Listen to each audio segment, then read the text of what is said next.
Okay, आज हामीसँग अशोक यादवजी हुनुहुन्छ। उहाँ चाहिँ हाम्रो पार्टनर कन्सल्टेन्सी ड्रिम इन्टरनेसनलको पहिलो विद्यार्थी जो हो कि Finland if I am not wrong SAMK युनिभर्सिटीमा जानुभएको थियो र अहिले चाहिँ आज हामी हाम्रो भाषा युनिभर्सिटीलाई प्रमोट गर्दै आज हामी जनकपुर आइपुगेको छौँ र उहाँ अहिले नेपाल आइपुग्नु भएको रहेछ र उहाँसँग चाहिँ उहाँको आफ्नो एक्सपिरियन्स फिनल्यान्डमा हुँदाखेरिको एक्सपिरियन्स र जो स्टुडेन्ट फिनल्यान्ड अप्लाई गर्न चाहनुहुन्छ उहाँको लागि उहाँको सजेसनहरू चाहिँ हामी केही कुराहरू सेयर गर्न गइरहेको छौँ। फर्स्टमा त अशोकलाई मैले थ्याङ्क यू पनि भन्न चाहेँ, किनकि मलाई याद छ कि अशोक जब फर्स्टमा फिनल्यान्ड गएको बेलामा मलाई पनि म्यासेज गरेर दाइ काम खोजिदिनुहोस् भनेर भनिरहेको थियो। अलिकति फिनल्यान्डको बारेमा तिमी कसरी फिनल्यान्ड चाहिँ तिमीलाई किन जान मन लाग्यो त्यहाँबाट सुरु गरौँ न। अब सर्वप्रथम थ्याङ्क यू। होइन मैले कन्सल्टेन्सी नै आएको थिएँ अनि बुझेँ कि के गर्नुपर्छ, मलाई बाहिर जानु छ अनि तर युरोपमै जानु छ अनि उहाँले भन्नुभयो फिनल्यान्ड जाऊँ यस्तो यस्तो छ अनि मैले पनि नबुझिकन मैले भने यस म जान्छु। अनि त्यसपछि के स्ट्रगल हुन्छ मलाई थाहा थिएन। त्यहाँ गएपछि 4-5 महिना 6 महिना जति जब पाएन म पनि डिप्रेस भएको थिएँ, के गरौँ। अनि त्यतिकै बेला मैले पनि ल्याङ्ग्वेज सिकेँ। अब फ्री टाइममा कसरी युटिलाइज गरौँ त्यो गर्दै गएँ। अनि त्यसपछि साथी भेटायो, उनले सँगै प्र्याक्टिस गर्दै गर्दा उनले भन्नुभयो कि जान्न अब तिमीलाई ल्याङ्ग्वेज आउँछन् हामीले काम लगाइदिन्छौँ। अनि त्यही अनुसारले अब ल्याङ्ग्वेज नसिकिकन गएको भए उनीहरूले त अप्सन मलाई दिन्थेन। ल्याङ्ग्वेज सिकेँ, हार्डवर्क गरेँ, त्यसपछि लकले पनि साथ दियो। उसँगै गएँ अनि त्यसपछि त्यहीँ काम गरेँ 1.5 वर्ष जति। अनि त्यसपछि मेरो ग्रेजुएसन पनि फिनिस भयो भर्खरै, मैले डिसेम्बरमा फिनिस गरेँ।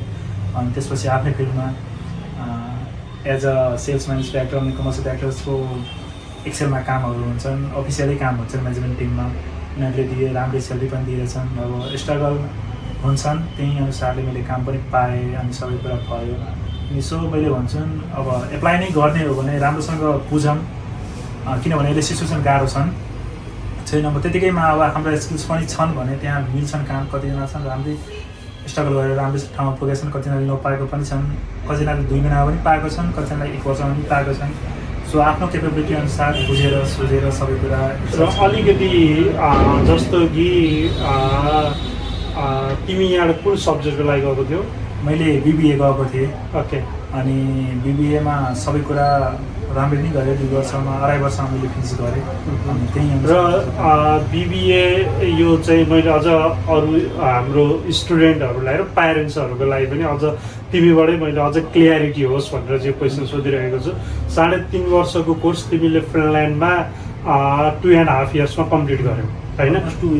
अलमोस्ट 2 इयर्समा कम्प्लिट गर्यो। र त्यो जस्तो कि 3.5 वर्षको कोर्स 2 वर्षमा कम्प्लिट गर्दाखेरि जुन ट्युसन फी पनि त जस्ट 2 इयर्सको मात्र पे गर्दा हुन्छ। ट्युसन फी सानो सेभिङ हुन्छ। 1.5 वर्षको अब 3 सेमेस्टरको जति हाल अलमोस्ट 15,000 जति हामीले बचाउन सक्छौँ त्यसबाट हो।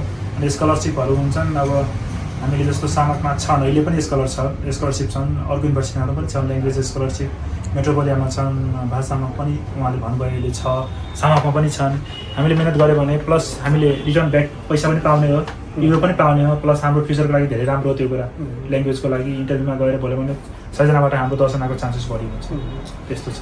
र जस्तो कि तिमीले 3.5 वर्षको कोर्सलाई 2 वर्ष कम्प्लिट गर्यौ, 15,000 ट्युसन फी पनि सेभ गर्यौ र मेन कुरा भनेको जुन कामको कुरामा चाहिँ अघि तिम्रो आफ्नो एक्सपिरियन्समा चाहिँ मेन एउटा ल्याङ्ग्वेज सिक्यो भने पनि देयर इज प्लस ल्याङ्ग्वेज सिक्यो अनि त्यसपछि कनेक्सन हुनु पऱ्यो कि कनेक्सन हुनु पऱ्यो, साथीहरू हुनु पऱ्यो, मिलाउनु पर्छ।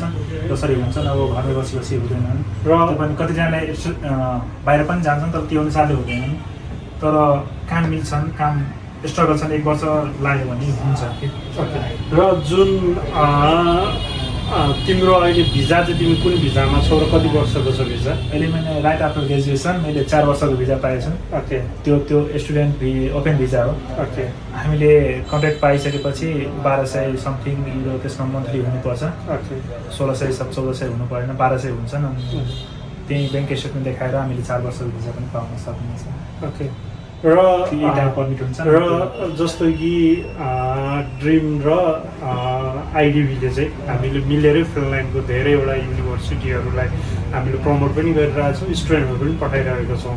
त्यो हुँदाखेरि जस्तो कि तिमी एसएएमकेमा गयौ, एसएएमकेमा अरू पनि धेरै नेपाली स्टुडेन्टहरू पनि तिमीले पक्कै पनि भेट्यौ पनि होला। त्यो हुँदाखेरि चाहिँ जस्तो कि अहिले एकदमै सोसियल मिडियामा चाहिँ विशेष गरी अझ हाम्रो पेजमा चाहिँ डोन्ट कम टु फिनल्यान्ड, फिनल्यान्डमा कामै पाउँदैन भनेर त्यो चाहिँ हामीले पनि देखिरहेको छौँ। खास वास्तवमा त्यहाँको रियालिटी चाहिँ के कुराहरू चाहिँ स्टुडेन्टले, किनकि हामी भनेको जहिले पनि स्टुडेन्टको पनि वेलफेयर होस् भन्ने हामी पनि चाहन्छौँ। त्यो हुँदाखेरि त्यो भन्नेमा हामीले कुनै पनि स्टुडेन्टलाई चाहिँ कामको ग्यारेन्टी पनि दिँदैनौँ, किनकि गभर्मेन्टले जुन कुरा अलाउ गरेको छ 30 hours student they can work.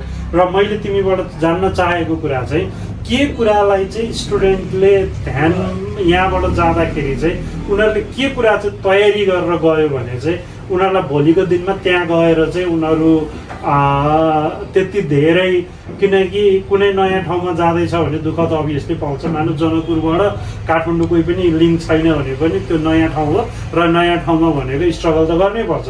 अब हामी त अब अर्कै कन्ट्री सबै कुराहरू ल्याङ्ग्वेजदेखि इच एन्ड एभ्री कुराहरू चेन्ज हुन्छ। त्यो ठाउँमा के 1 2 3 गरेर तिम्रो आफ्नो 3 वर्षको अलमोस्ट कति 3 इयर्स भयो, 3 इयर्सको एक्सपिरियन्समा चाहिँ यो कुरालाई चाहिँ ध्यान दियो भने चाहिँ स्टुडेन्टलाई सजिलो हुन्छ भन्ने कुरा चाहिँ केही सजेसन छ भने प्लिज भन्दै हुनु।